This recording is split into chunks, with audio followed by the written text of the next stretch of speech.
자, 그 다음에 자본 구조 비율. 자, 앞에는 단기 채무 능력이라고 그랬으면 이건 장기 채무 능력이다. 타인 자본 의존도로 레버리지 비율이다라고 되어 있네요. 레버리지. 이 개념을 한번 볼게요. 제가 지금 2021년, 22년이죠. 21년도 11월 달에 제가 부채가 많이 늘었어요. 쉽게 말하면 빚이 많이 늘었어요. 좋은 일이에요? 나쁜 일이에요? 네? 응? 뭐 했다고? 네. 아니, 그러면 제가 무슨 돈을 빌려가지고 어디 도박을 했겠어요? 아니면 뭐 나쁜 짓을 했겠어요? 결국에 투자를 했겠죠. 결국에 부채가 늘어났다, 빚이 늘어났다라는 건 좋은 거다. 그죠? 빚을 늘리고 싶은데 늘릴 수가 없을 수 있죠. 늘릴 수 있었다면 능력인 거죠. 그죠? 그러니까 지금 또 이제 그 규제들을 풀어준다라고 하고 대출 규제도 풀 뿐만 아니라 서울 뭐 이런 데 그 개발과 관련된 것들 뭐 이런 거 다 풀어준다고 하는 것들이잖아요. 결국에는 부채가 높은 게 좋은 거다라는 거예요. 근데 지금까지 우리가 부채 비율이 높으면 낮춰야 된다, 뭐 부채 비율과 비슷한 것들은 다 낮춰야 된다는 쪽에 집중되어 있었잖아요. 그 관점은 어디의 관점이냐면 은행의 관점이라고요. 거래처의 관점이라고요. 거래처에서는 외상으로 물건 줘야 되는데 물건 값을 받아야 되는데 얘가 부채 비율이 높아? 그러면 지가 돈 벌어갖고 그 부채 해결하는 데 쓰고 나한테 돈을 줄 수 있을까? 물음표가 자꾸 달리는 거죠. 은행 입장에서 추가로 뭔가를 거래를 하려고 하는데 불안하죠. 다른 은행에다 돈 갚아야 되는데 나한테 갚을 수 있을까? 그 불안함 때문에 부채 비율 관리, 그게 신용 등급의 평가의 요소이긴 하지만 경영적으로만 본다라고 하면 부채가 높은 건 능력인 거죠. 그 부채에 대한 내가 금융비용을 지불할 능력만 된다라고 하면 능력이 인정받는 거예요. 자, 그래서 내가 자본금 1억으로 시작을 했어요. 10억을 빌렸어요. 10배를 빌린 거죠. 이익잉여금은 없다고 쳐도 그러면 이게 10배잖아요? 그죠? 10배까지 뭐 일반적으로 안 되겠지만 10배까지 되는 상황이 차입금만이 아니라 매입 채무를 이용해서도 10배를 만들 수가 있거든요. 그걸 우리가 뭐라고 하냐면 레버리지라고 하는 거예요. 레버리지는 그냥 영어 뜻은 지렛대예요. 내가 이 돌을 들어 올리는데 그냥 들어 올릴 때 예를 이게 10G만큼 뭐 G가 이제 그 개버티라고 하는 중력이라고 하면 내가 지렛대를 이용해서 1대 뭐 10 정도로 해서 지렛대를 한다라고 하면 1의 G 힘으로 10을 들어 올릴 수 있는 거잖아요. 그래서 우리가 작은 것으로 큰 거를 움직일 수 있을 때 지렛대 효과라고 하고 그걸 레버리지 효과라고 얘기를 하거든요. 그러면 부채를 활용할 수 있다라고 하면 레버리지를 잘 썼다라고 하셔야 된다라는 거예요. 자, 그런데 일반적으로 레버리지 비율을 하면 부채 비율 높으면 안 좋다 이렇게 보는 건 우리가 어릴 때부터 부모님이 빚지고 살지 말라는 얘기를 많이 듣고 자랐잖아요. 네, 그래서 그런 거니까 상황 파악을 좀 하셔야 된다. 자, 그래서 부채, 자기 자본분의 부채다.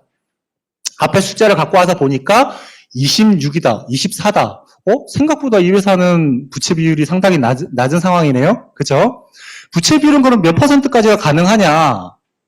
보통 그 은행에서 생각하거나 상대 시행평가할 때 하냐라고 보면 상당히 낮은 게 A 등급으로 나와요. 지금 이 정도가 A 등급 수준이라고 보셔야 되는 게 맞거든요. 그런데 부채 비율로 실제 전체를 평가하는 게 아니거든요. 우리 지난 시간에 시행평가를 할 때 그 비율마다 얼마만큼 그걸 하는지 제가 표로 설명을 드렸는데 한번 볼까요? 부채 비율 얼마나 나오나?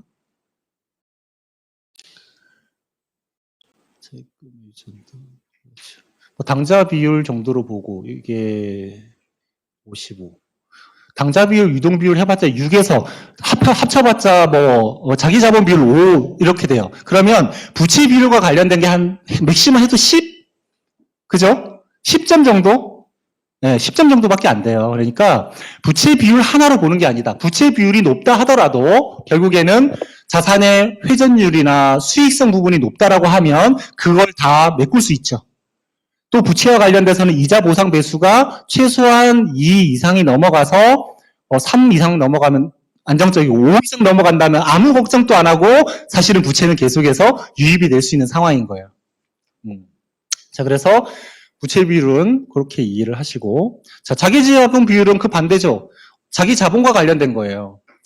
자기 자본 대 부채의 이야기였다면 자기 자본 비율은 이 자기 자본에 대한 걸 분모로 부채를 넣을 이유는 전혀 없어요. 총 자본이라 그러면 타인 자본인 부채와 자기 자본인 자본을 합한 자산을 이야기하고 자산 중에서 자기 자본의 비율을 얘기하는 거예요. 자, 그랬더니 79, 80 정도가 되고 산업평균은 이렇고. 그럼 결국에는 이 회사는 산업적인 평균에 비해서는 부채보다는 자본이 크구나 이 정도 볼 수 있겠죠.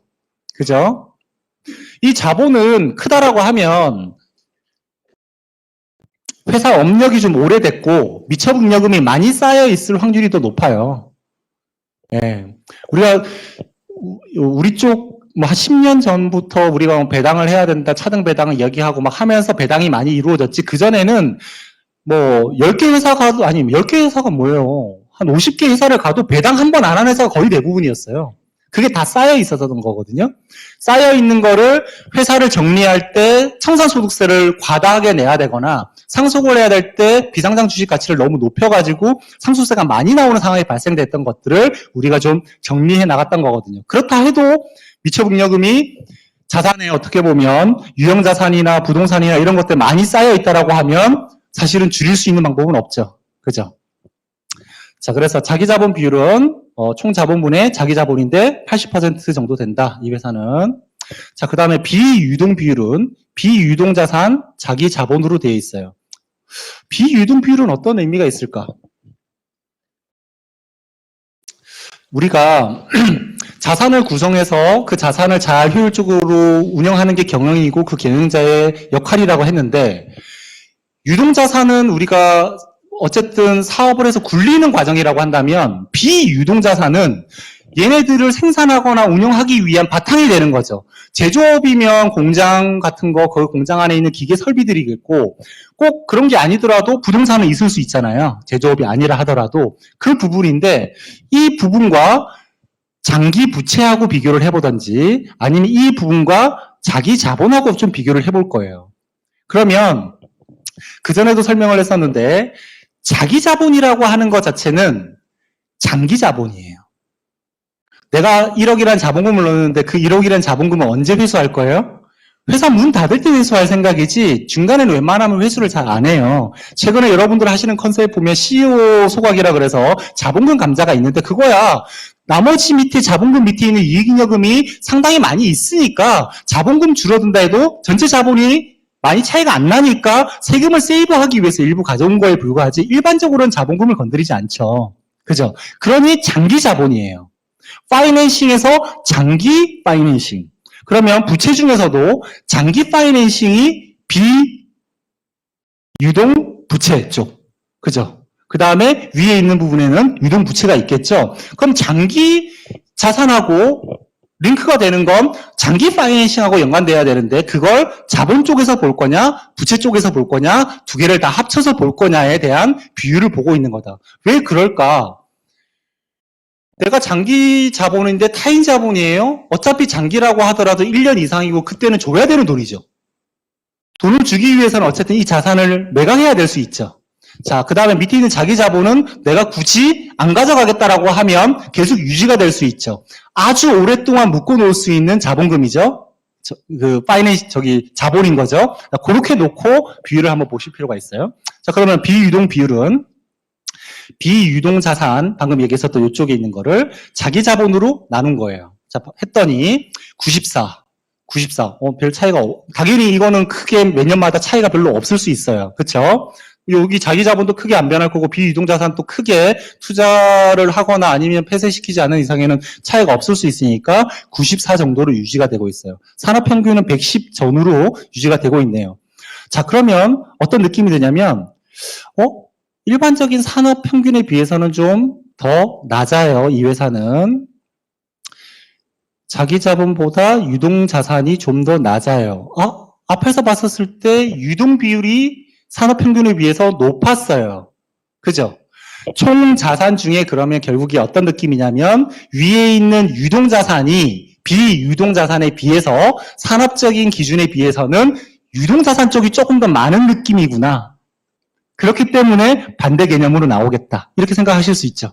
그러니까 똑같이 공통 분모로 읽어 들어가다가 똑같이 읽어 들어가다가 약간 좀 걸리는 부분이 있다면 얘는 왜 그럴까라고 하고 그 뷰를 쳐다보면 그 회사의 위크 포인트나 아니면 약간 디플런스 자체를 발견할 수 있거든요.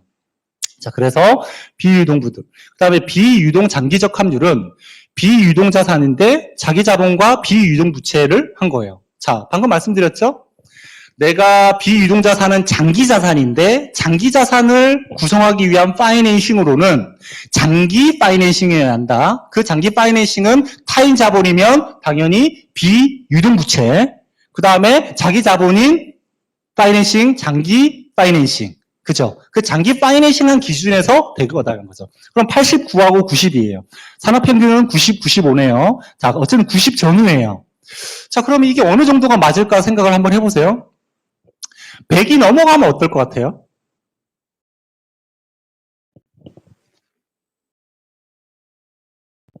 이 숫자가 100이 넘어가면 어떤 상황일 것 같아요? 쉽게 생각해서 뭐냐면 내가 부동산을 가지고 있는데 이 부동산을 구성하고 있는 그 자산에 대한 파이낸싱이 100이 넘어가게 되면 내 자본, 내 돈 넣은 거 은행에서 장기로 빌려놓은 돈 말고도 단기로 갖고 있는 자산이 더 필요하다는 거죠. 이 부동산은 내가 팔 생각이 없고 계속 갖고 있어야 돼요. 공장이고 내가 지금 땅을 팔 상황이 아니에요. 유지해야 되는 상황을 단기적인 돈 갚아야 되는 거가 끼어 있는 상황인 거죠. 결국엔 불안한 거죠. 그럼 이건 무조건 100 이하여야 되겠죠. 이해되세요? 이게 100 이하, 그 다음에 차라리 이게 100 이하면 너무 좋은 거예요. 그죠? 내가 어쨌든 내 돈으로 해서 비유동 자산을 유지하고 있는 거니까 현금 흐름적으로 내가 프레시를 받을 일은 없다. 그죠? 밑에 비유동 장기적 합률은 장기 차입금이라 하더라도 어쨌든 뭐 회수 기일은 돌아올 거고 돌아온 거가 연장이 보통 일반적으로도 되잖아요. 담보를 가지고 보통 들어가니까 되니까 최소한 100 이하로는 맞춰줘야 된다. 이게 100이 넘어간다라고 하면 무조건 맞출 수 있도록 해야 돼요. 그럼 어떻게 맞출 수 있느냐면 자산 자체를 우리가 줄이는 방법이 첫 번째일 거예요. 비유동 자산 중에 효율성이 떨어지는 자산이나 유유인 자산들이 있다면 그걸 정리하는 것이 좋아요. 현금화 시킬 수 있으면 현금화 시키고 그리고 나서 부채 부분을 정리해야만 그 부분이 떨어질 거예요. 자, 그리고 자, 이자 보상 비율 영업이익을 이자 비용으로 나눈 거다. 자, 그랬더니 17, 14 산업평균은 8에서 5로 떨어졌네요. 산업 전체적으로 보면 이만큼 많이 떨어졌어요. 20% 이상, 25%, 30% 떨어진 거거든요. 더 떨어졌네요, 더. 40%까지 떨어졌는데, 결국에는 영업이익이 떨어지면 떨어지겠죠. 이자 비용은 고만고만할 수도 있어요. 근데 산업적으로 보면 이자 비용은 높아졌고 결국에는 영업이익은 떨어진 거가 되는 거네요. 그럼 기업들이 경기가 어려워요. 이익은 못 내요. 이익은 못 내지만 이익 낸 걸로 우리가 투자를 하거나 급여를 주거나 해야 되니까 은행에서 차입은 더 해와야 되는 상황이죠. 그러니까 산업 전체적인 분위기는 경기가 안 좋은 상황인 거예요. 떨어진 걸로 보면. 근데 이 기업은 보니까 기업도 똑같이 떨어졌네요. 영업이익은 떨어졌고 이자 비용은 높아졌을 수 있는데 이자 비용은 332에서 284로 높아지지 않았죠. 그럼 영업이익이 많이 떨어졌겠죠. 그죠? 영업이익이 많이 떨어졌다는 거는 매출 원가가 높아지거나 판관비가 높아지거나 아니면 매출액 자체가 떨어지거나 그죠? 제가 이번 시간에 할 건 아니지만 다음 시간에 손익 분기점 분석을 할 거예요. 우리가 매출이라고 하는 것 자체를 높이면 좋을 것 같지만 꼭 그렇지만은 않아요. 매출액을 높인다라는 건 생산을 어쨌든 제조업이라면 생산을 많이 해야 되는 거잖아요. 그죠? 생산을 많이 해서 많이 판다라는 건 생산에 대한 투하되는 거야 변동비는 상관이 없지만 고정비가 어떤 선 이상으로 늘어나야 되는 상황이 발생해요. 이 고정비라고 하면 기계 설비를 갑자기 증설을 해야만 된다던가 두 번째는 재고를 쌓아놔야 되는 어떻게 보면 창고를 늘려야 된다던가 여러 가지 어떤 상황이 있을 수 있잖아요. 그런 액션을 하는 것보다는 차라리 매출액을 그냥 여기서 멈추게끔 하는 것도 방법일 수 있거든요. 아니면 비율적으로 더 좋게 만들기 위해서 매출액 우리 그런 거 있죠. 10개 사면 10,000원인데 100개 사면 10만 원이어야 되는데 100개 사면 9만 5천 원 이렇게 될 수 있죠. 이익률 자체가 더 적어질 수 있는 상황들이 벌어질 수 있잖아요. 그래서 이익률을 극대화하기 위해서 우리가 매출을 조정해야 될 부분들도 존재해요. 그 의사결정들이. 자, 그래서 이 영업이익 자체, 그러니까 이자 비용은 뭔가 더 그 허리띠를 졸라매고 해서 현금을 갚아버리거나 이자율이 떨어지진 않았을 것 같으니까 결국에는 어쨌든 이자는 떨어졌지만 영업이익이 급속도로 좀 떨어져서 이 비율은 떨어져 있는 상태구나. 산업평균은 이만큼이구나. 산업평균에 비해서는 적게 떨어졌구나. 그죠? 그렇게 이해하면 되고요. 자, 고정금융 비용 보상 비율. 자, 영업이익 리스료 임차료. 자, 위에 있는 거에다가 리스료 임차료가 더 플러스가 돼 있는 건 거예요. 자, 왜 이걸 플러스를 했는지를 보면 위에 있는 거에는 리스료 임차료를 더했죠. 밑에도 더했어요. 밑에 있는 거가 먼저예요. 이자 비용만 우리가 파이낸싱 비용이냐? 아니라는 거예요. 금융 비용이라고 하는 게 이자 비용만 비용이 아니에요. 자, 리스도 우리가 어디서 해요? 금융권에서 리스하죠. 그러니까 우리가 자동차를 리스하니까 자동차 그 판매하는 데서 뭐 리스한 것 같지만 그게 아니라 거기에 금융이 끼잖아요. 내가 줘야 될 돈을 대신 금융에서 빌려주는 개념이죠. 똑같이 빌린 거예요. 할부를 하는 것처럼. 임차료도 실제는 내가 부동산을 빌린 거예요. 똑같이 그것도 금융 비용인 거죠, 사실은. 그 금융 비용을 가지고 영업이익을 나누고 싶은 거예요. 이자 비용만 내가 뭐 14년 동안 갚을 만큼 14년 상당히 높아요. 이거 14, 17이면 엄청 높아요. 여러분들 회사 아무리 봐도 5 전후밖에 안 될 거예요. 그 정도도 나쁘지 않거든요. 이 회사는 상당히 어쨌든 좋은 상황인데 왜? 아까 부채 비율을 보니까 부채가 상당히 적었잖아요. 그러니까 이게 상당히 높을 수밖에 없죠. 연결되죠? 자, 그래서 어쨌든 이자 비용뿐만 아니라 내가 지금 리스하고 있는 거, 임차하고 있는 거 이게 다 금융 비용으로 보고 이거를 내가 영업이익, 현재 영업이익을 나누고 싶은데 그냥 나눠버리면 안 되죠. 왜? 리스료하고 임차료 부분이 합쳐진 게 내가 번 돈인 거예요, 원래. 제가 아까 부가가치 개념 얘기 드렸잖아요. 지금 이야기하는 금융비용 쪽만 한 거니까 이걸 더했지만 리스료도 내가 번 거예요. 순서를 보면 매출액, 매출원가, 그죠? 그리고 나서 판관비를 빼고 나면 영업이익이 나오잖아요. 그죠? 근데 영업이익 다음에 이자 비용이 나오잖아요. 그죠? 이 영업 외 비용 부분과 관련돼서 결국에는 그러니까 영업 외 비용인 거지 영업 능력을 평가하는 건 아니잖아요. 그죠? 자, 그런데 그걸 다 줘야 되는 리스료하고 임차료까지를 분모로 넣었다라고 하면 이익 부분에서 원래 뺐던 리스료하고 임차료는 더해줘서 이익을 좀 더 크게 봐야 되는 거가 비율적으로는 맞겠죠. 이해되세요? 자, 그래서 했더니 14, 11, 14년, 11년이라고 생각하시면 돼요. 위에는 17년, 14년이라고 생각하시면 되고 산업평균은 6년, 4년으로 되어 있어요. 결국에 이자 비용만 생각을 했었을 땐 뭐 14년이었는데 11년으로 떨어졌죠. 그죠? 이건 기본적으로는 조금 당연하게 여기시는 게 맞다. 왜? 내가 이자 비용만 낼 능력이 얼마나 되는지를 평가했었을 때는 가벼운데 이자 비용 비스무리한 녀석들까지 다 낸다라고 하면 내가 당연히 그 능력은 좀 더 떨어져 보이겠죠? 그렇게 이해하시면 됩니다.